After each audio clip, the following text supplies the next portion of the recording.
Lapu-Lapu City Police Office mitimbang-timbang sa pag-downgrade sa election watchlist status sa Dakbayan, humansagad sa mga kandidato mitambong sa peace covenant signing kaganyang buntag. Si Luan Mirondina sa report.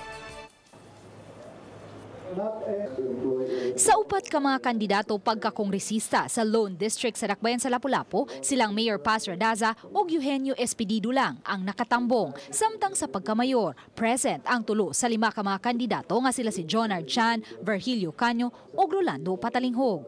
Tulo usab sa lima ka mga kandidato pagka-vice mayor ang present nga sila si Harry Radaza, Ernesto Tumulak o si Ledonio Sitoy. Sa pagkakonsehal, mitambong ang kadaghanan sa mga kandidato.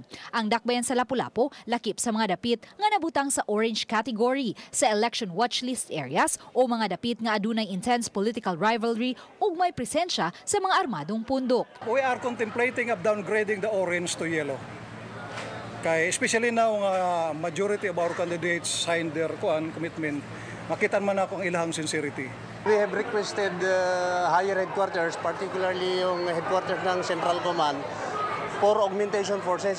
Eventually, the Philippine Air Force na nandito po sa Mactan will be giving us augmentation forces so that we will be able to deploy and help out yung PNP Lapu-Lapu. Wala makatambong ang bagong election officer sa Dakbayan sa Lapu-Lapu apan ang election assistant nga si Ledwin Sasidon ang may representar kaniya.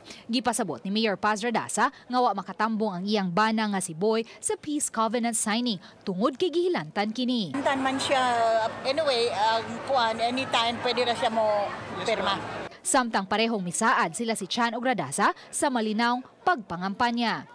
We will abide kung sa man among gipirmahan karon. Actually, mostly ang sa mga kandidato yun itself, I don't think it will start sa mga kandidato. Mostly ang mga diehard supporters manggod nato mo'y kanang feeling ba nila lang yun, they really have paglaban sa ilang mga kandidato. I think this.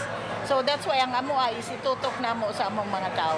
Uban ni Godfrey Rilien, Luan Mirondina, Balitang Bisdak.